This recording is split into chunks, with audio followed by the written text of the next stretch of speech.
Donc bonjour chers internautes, nous voilà pour la deuxième partie de l'émission consacrée spécialement à la Ligue des Champions et deux rencontres qui se dérouleront cette semaine et aussi l'Europa League avec les matchs de l'Atlético de Madrid face au Real de Madrid, Juventus Monaco, Manchester United qui va affronter le Celta Vigo et Lyon contre l'Ajax d'Amsterdam. Tout de suite, le match le plus proche, c'est Atlético de Madrid, Real de Madrid. Un classico. Comment vous voyez cette rencontre-là? Difficile. Je vois une rencontre un peu difficile, assez difficile déjà pour les deux équipes. Quand on sait que les deux équipes courent aussi après ce titre-là, ce ne sera pas facile. Ce sera surtout un très beau match. C'est une rencontre assez difficile parce que le Real Madrid maîtrise très bien l'Atlético en Ligue des Champions. L'Atlético qui a quand même une revanche à prendre. L'Atlético qui a une revanche à prendre, mais les deux équipes se connaissent dans tous les cas. Les deux équipes se connaissent, mais avantage au Real Madrid parce que déjà au niveau de la confrontation en Liga, le Real est parti s'imposer 3-0 sur le terrain de l'Atlético Madrid. Et tout récemment, ils ont fait 1-1 non. au Santiago Bernabéu.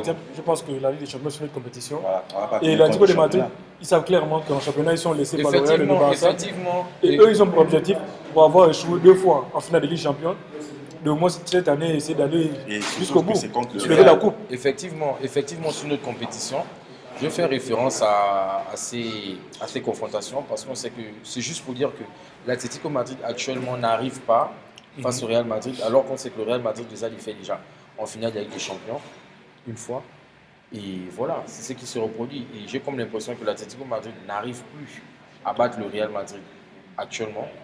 Raison pour laquelle j'ai évoqué les deux confrontations qu'on a eues cette saison. Parce que maintenant, c'est que la Ligue des Champions, c'est un autre tableau. Voilà. C'est une autre compétition, c'est un autre visage. Et voilà, et quand on sait que dans la tête des joueurs, il y a ce mythe-là, où on dit que la même équipe ne doit pas remporter la Champions League 2 fois. Ça tourne forcément dans la tête des joueurs. Ça tourne dans la tête des joueurs. Voilà, il a dit que le Real de Madrid, justement, avec leur dernière prestation, là, ça ne laisse pas présager un match où ils vont dominer l'Atlético de Madrid. Bon, déjà, c'est comme je disais tout à l'heure, que c'est un autre match, c'est une autre rencontre. Et moi, je pense qu'on doit laisser juste place à la compétition et de voir ce que ça va donner par la suite. Voilà, tout simplement. Place à la compétition, effectivement, mais bon, c'est comme je disais. En tout cas, moi, je vois l'Atlético de Madrid favori durant cette demi-finale. Au vu des prestations des deux équipes. Non, moi je ne pense pas que l'Atlético Madrid sera favori. favori. On ne peut pas tout de suite donner des favoris. On peut pas donner. Moi, je ne peux pas donner. Non, je parle sur la base des prestations du Real de Madrid. On a vu les prestations en Ligue des Champions contre le Bayern de Munich. Vous voyez que le Real la prestation contre le Bayern. Il faut se baser sur la base des prestations. Le Real part favori. Parce que sur les confrontations, le Real a toujours pris le dessus sur l'Atlético Madrid. Non, moi je ne sais pas dans Ligue des Champions, le parcours en Ligue des Champions. Bon, le parcours en Ligue des Champions n'est pas le même. C'est vrai que le Bayern l'Atlético de Madrid est tombé sur un Bayern en match de poule.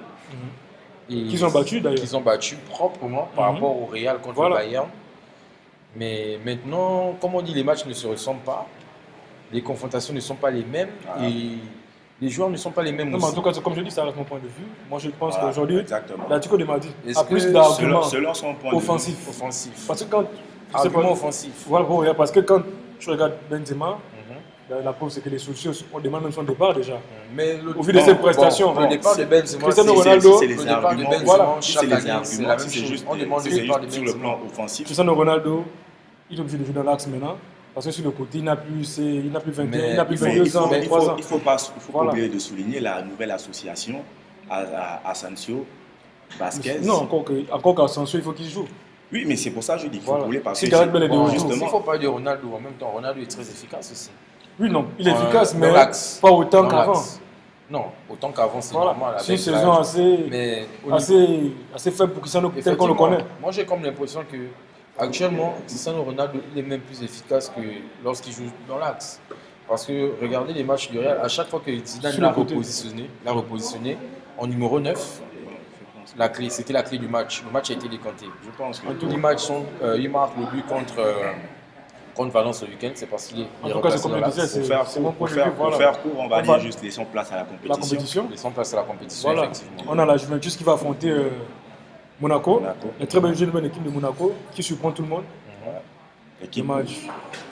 Oui, moi je pense que Juventus Monaco, c'est. On a défense contre attaque. Voilà. Défense contre attaque. Surtout attaque contre défense. Ouais, ce sera un match très compliqué pour Monaco, franchement. Très compliqué pour Monaco parce que quand on voit la qualité de jeu de la vieille dame, franchement, Monaco aura des problèmes. On sait tous, je ne sais pas, nous sommes tous d'accord que la vieille dame pas favori sur cette confrontation quand même. Sur cette confrontation. Bon, il ne faut pas oublier aussi Monaco qui est en train de faire une très très belle performance. Monaco fait une très très belle performance. Il y a performance. Personne, voilà. Comme disait le président, le jeune Mbappé, c'est une équipe qui joue sans complexe. Qui apparemment qui a cette facilité à jouer des saltos aux défenseurs, qui n'a vraiment pas de... Moi je pense que ce sera le moment très attendu pour Monaco et Leonardo Jardim de montrer son stratagème. Actuellement. Encore qu'eux, on ne les attendait pas forcément déjà là. On les attendait pas forcément là. C'est un match qui a moins de pression, contrairement à la vieille dame qui se doit voilà, de... Moi, je pense que Monaco vient avec l'esprit rien à gagner, rien à perdre. Voilà, en fait, Monaco, voilà, il y a quelque chose, de jeunes, ça peut être un match piège pour la Juventus. Tout à fait. C'est-à-dire on peut annoncer la Juventus comme étant favori, mais au finish, la Juventus peut perdre ce match sur rien. Voilà, tout simplement parce que Monaco, si on pense seulement à l'attaque, c'est une attaque un peu qui ne se soucie pas beaucoup. Quand on prend Mbappé, qui n'a pas peur d'aller au front, qui n'a pas peur des défenseurs, qui n'a pas peur de prendre des décisions. C'est quelque chose que justement les défenseurs de la Juventus, ils peuvent avoir du mal à gérer ça. Surtout à gérer ce petit-là, qui, c'est sûr, va leur poser des problèmes. Non, comme on disait, en tout cas, c'est plus la vieille dame qui a intérêt à bien faire ce match parce que Monaco est là, c'est un bonus pour eux durant cette saison.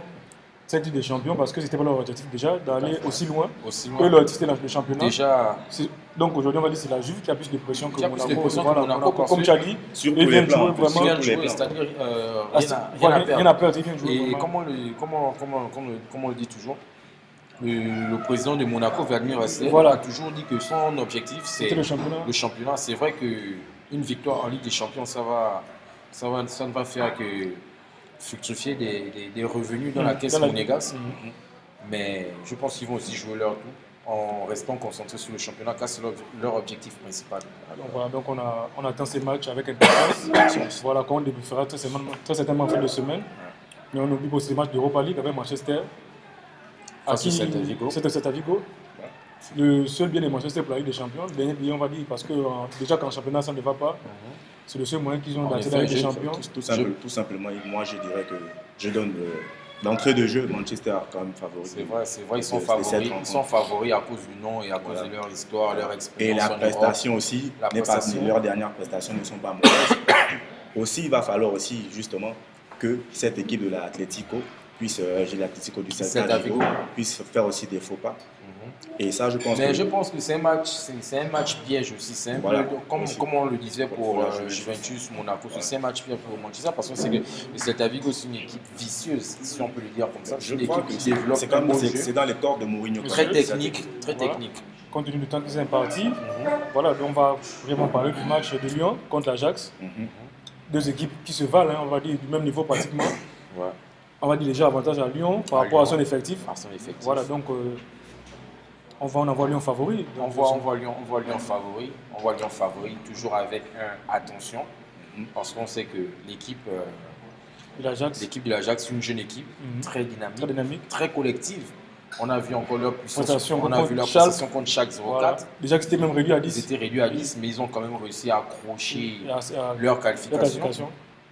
C'était une bonne prestation. Comme je dis souvent, on n'est pas souvent vite enterré les équipes. C'est l'Ajax en face. C'est l'Ajax. C'est une équipe. Comme tu le disais si bien, on va tendre dessus ces matchs. Et quand on sait que l'Ajax, c'est une équipe qui pèse historiquement par rapport à Lyon, voilà, qui a déjà une Ligue des Champions, une Ligue Europa. Voilà.